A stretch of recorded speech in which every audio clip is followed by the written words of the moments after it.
This is Hallicrafters Rehabs. Welcome back.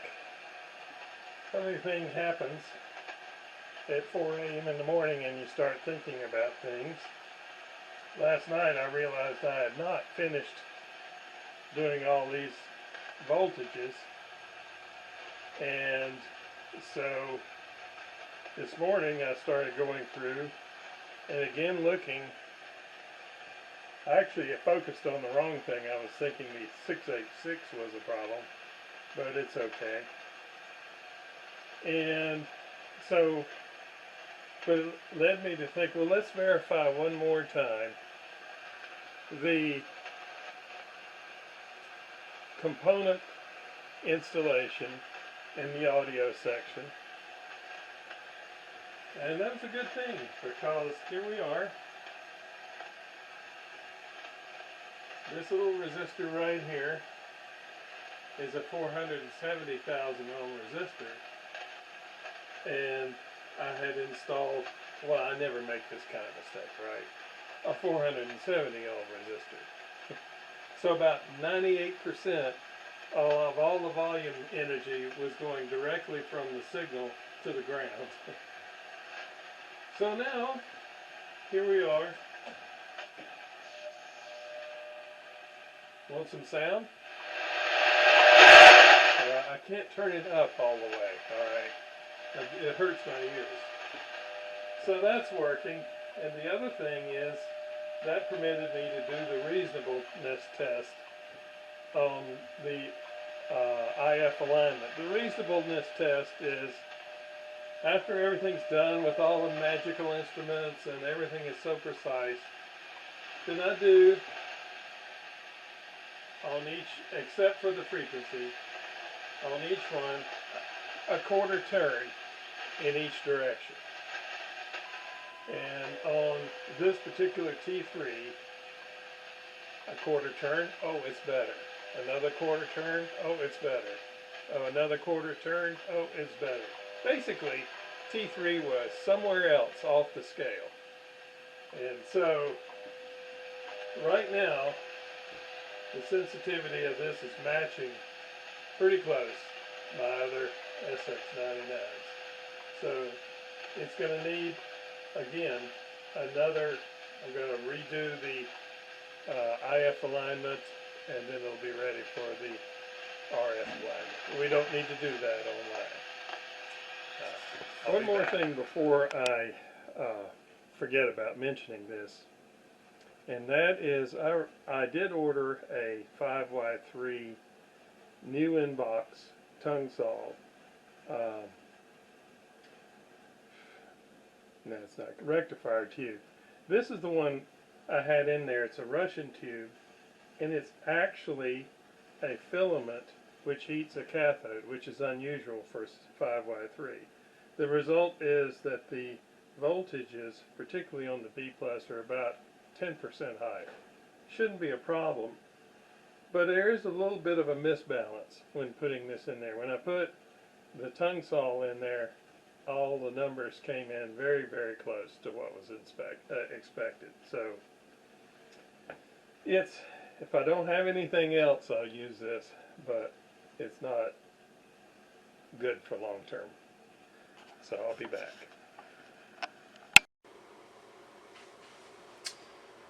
So, what's 3 zeros among friends? 470 ohms or 470,000 ohms? You know, yellow, violet, brown, yellow, violet, yellow. They're pretty close, but then again, I can't claim color blindness since I'm an artist. But at any rate, I can see color. Sometimes I get in a hurry. What is this, part 18? I'm really in a hurry. But that picture there kind of shows it all. Harvest, accomplishment, beautiful country. So this is the result of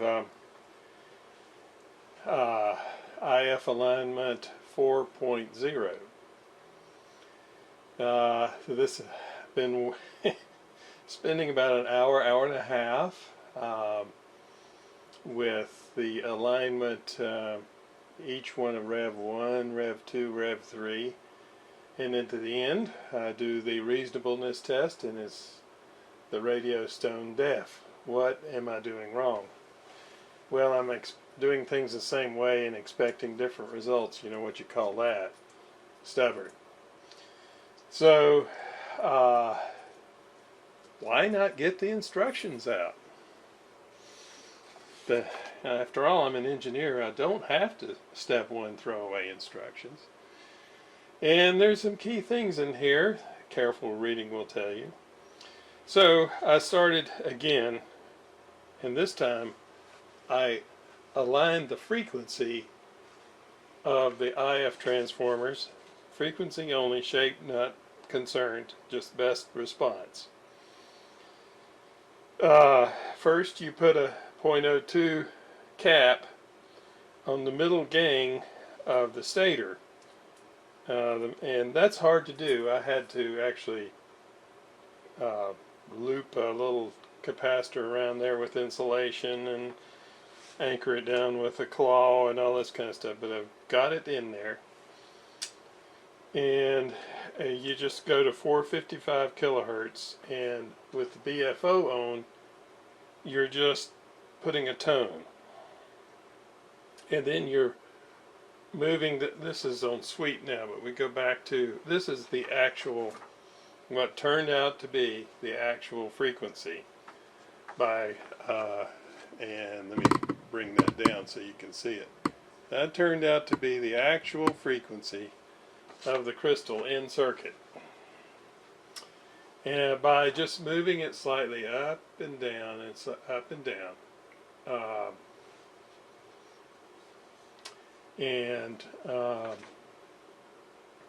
Then looking for the best response. The other little key thing is this meter is on the 500 ohm impedance for the best, and I just knocked it off or something like that. Anyway, but that's in there, and I'm watching that too for the best response. It wants to look for a dip, and had it come from the factory, it would have had a dip, but I just went for the maximum response. And then you adjust the top of T1, which is the secondary correction number. I don't know how many now. I was thinking that was primary. It is on the SX-99. It's the secondary here. And then what you switch it to sharp, then you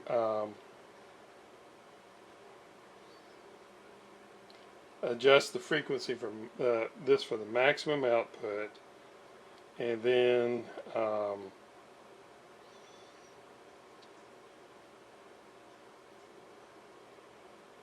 you zero out the BFO, and you're ready actually to do the alignment with modulation, is what they say.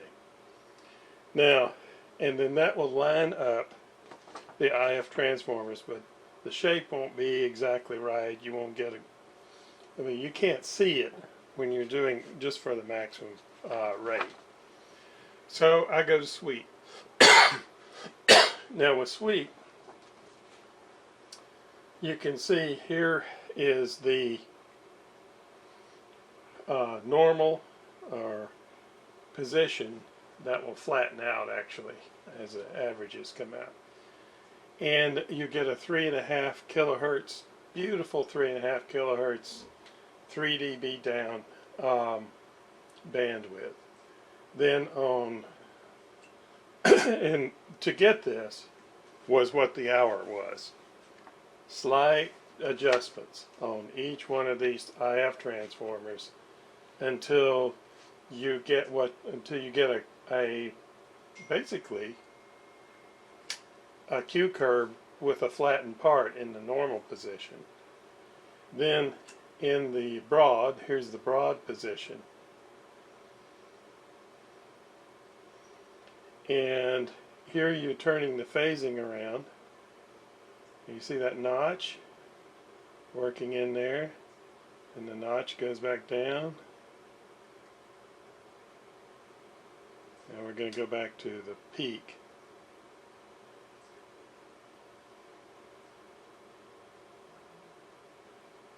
There you are. That's about as peak as you get in the broad. And that turned out to be about 1.8 kilohertz. And then beautifully, in the sharp position, it dropped down to 1.4 kilohertz, which is the best selectivity I have achieved on any SX-99. So this is really a sharp operating machine now. So I'm going to take, again, recapture these images in the various positions, and then we'll come back and do the RF alignment, which will not take all that long.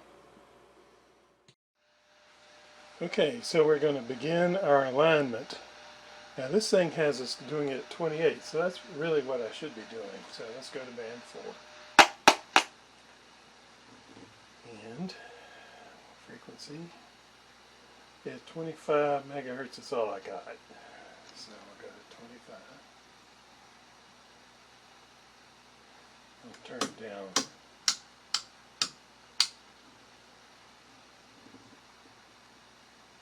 My attenuator.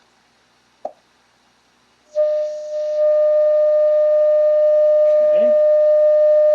It's reading about 24.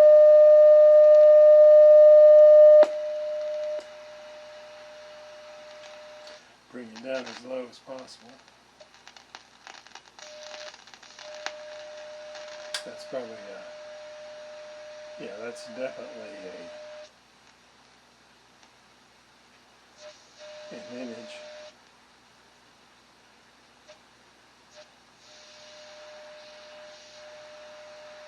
Well, maybe not. Let's see.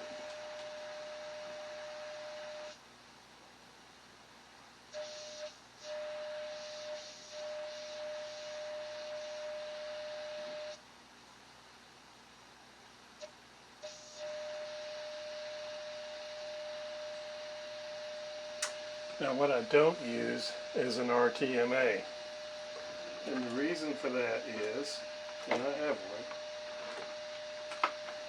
one, is that this is optimized for an SO259 plug, and or actually a transmission line from a antenna, which is a long wire with a 9-to-1 balun. And so we just don't do that. It's probably easier to do it with AVC on. Probably shouldn't, but it is. That's showing a stronger signal. Let's try it.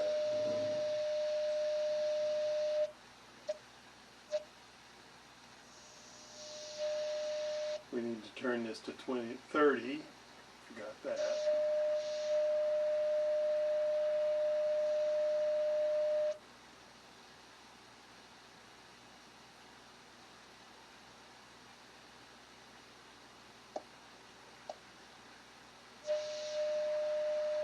Yeah, that's in the lower frequencies in the image.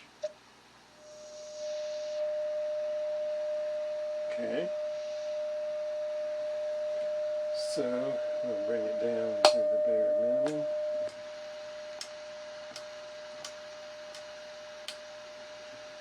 Amplitude. So this is 683, 113 dB of attenuation on the signal. Minus 113.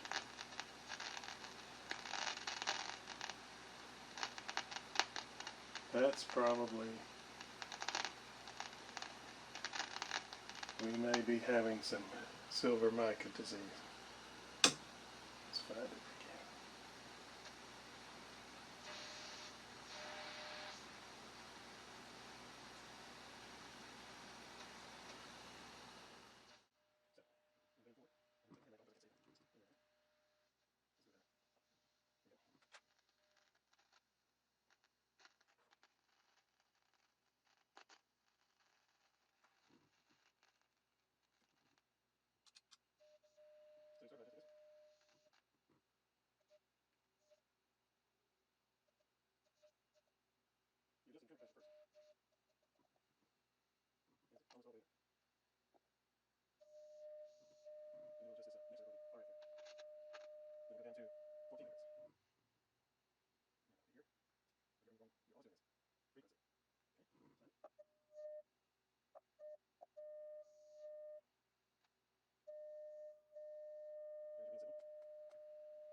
travel on the oscillator to get to 14.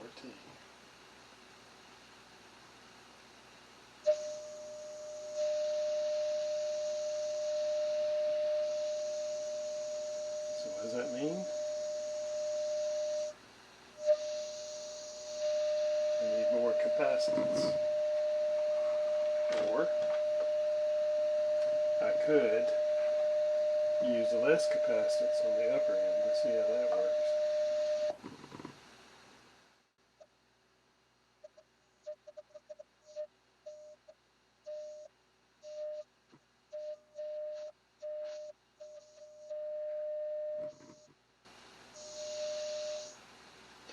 Alright, we'll do the full travel and see if we can get it in the other direction. This is the band that's troublesome, band 4.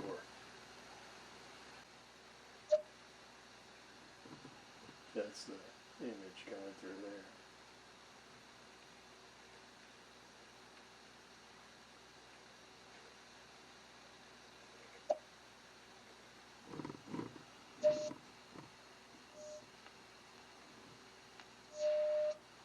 That's as far as she goes.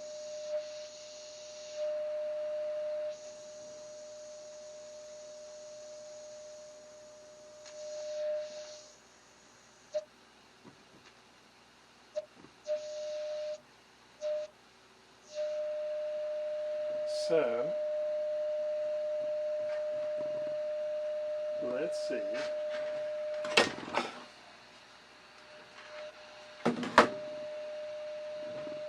if moving, there's not a lot of space there.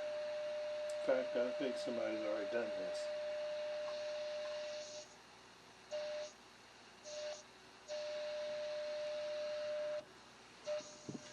What I'm doing here is I'm pushing in just a little bit on the stators.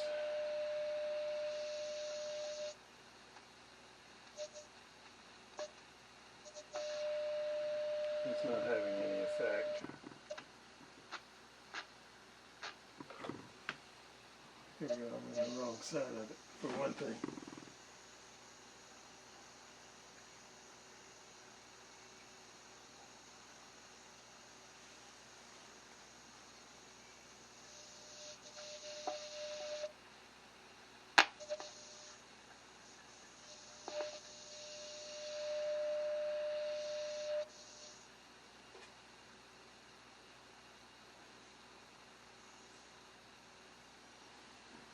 Seeing if any of these wires will help.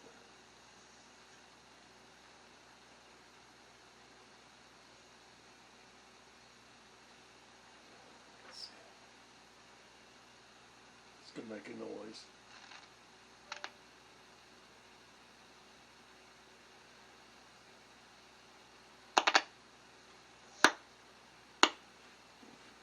Alright.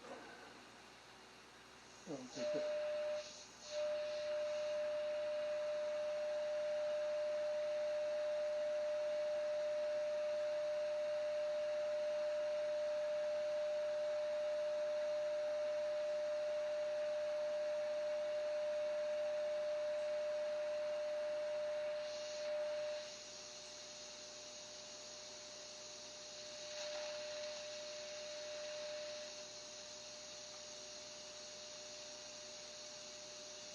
We're just moving that in just a little bit to add capacitance. It's not having any effect.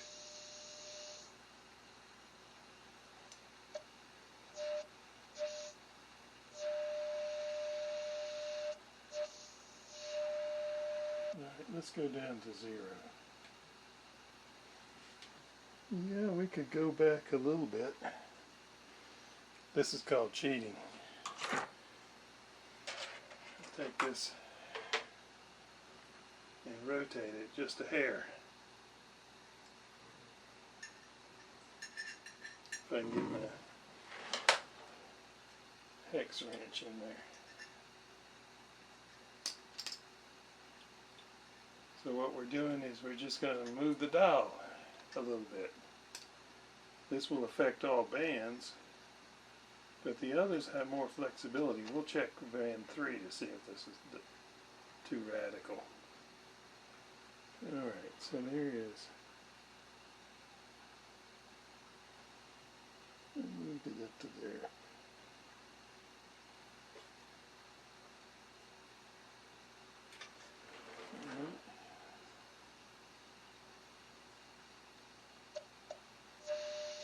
Oh, I went the wrong direction.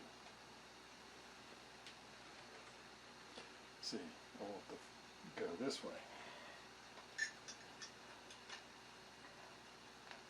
0 won't be 0, it'll be 3 maybe. There we go. Just a little bit off of that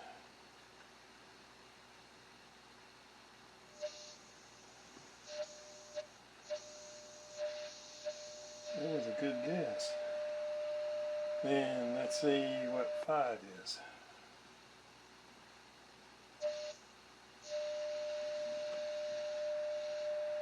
Okay, we're going to have to start doing the other thing now. We're going to have to start changing this capacitor.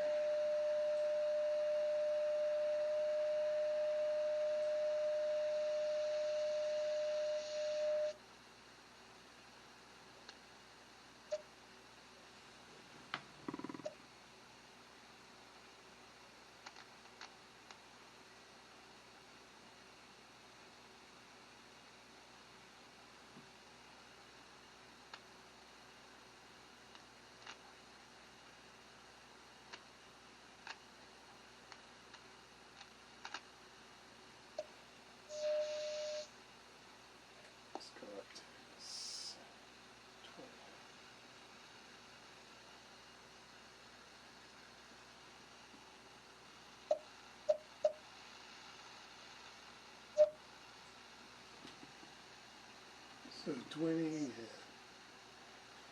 is right here.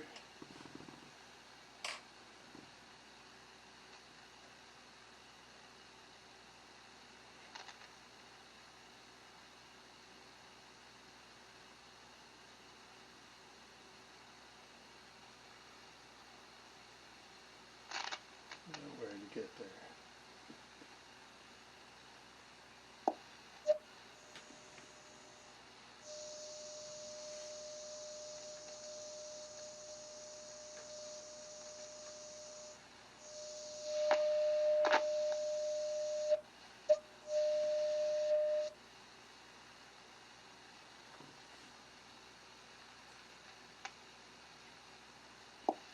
Let's go to 25.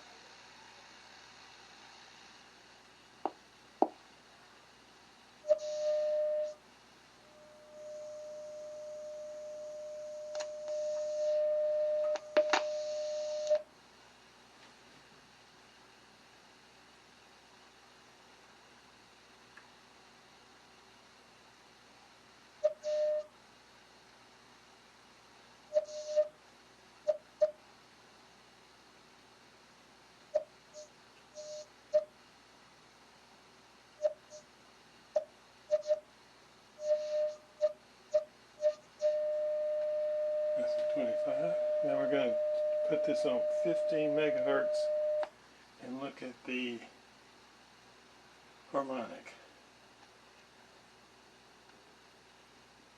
See if I even hear it.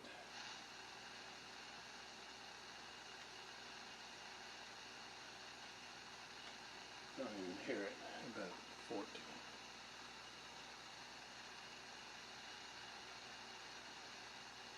There's no harmonic there. Let's amp up the amplitude.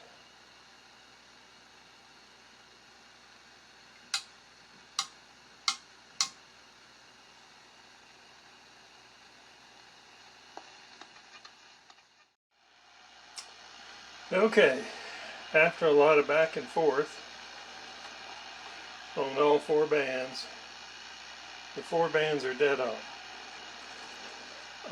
I did have to put a little bit of, this is just playing around with some added wire inductance and moving wires around inside there to see if that would help. It didn't help much. What did help was to cheat, and that's simply moving the dial a little bit so that band 4 would register, and it does.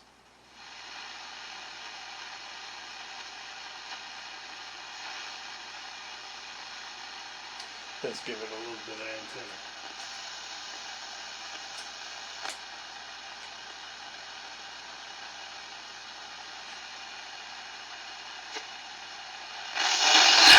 Monsieur le ministre.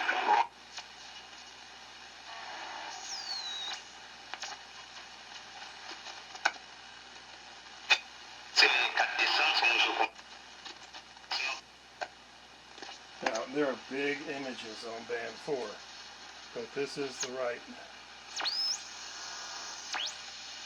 There we go.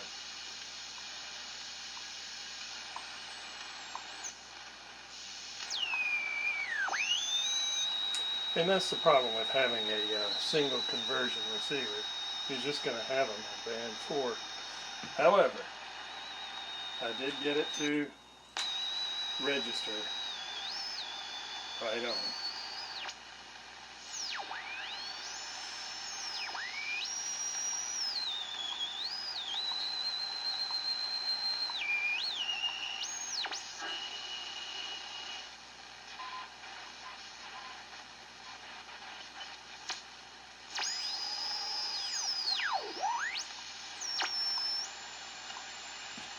Oh, we have to turn this off. Okay, so it's ready to enjoy a little bit. We'll put the digital display in later, and then we'll go from there. It's time to start paying attention to the case that it will go in as well. But that's enough for this. This is Hallicrafters Rehabs. Thanks for the new subscribers, and thanks for watching.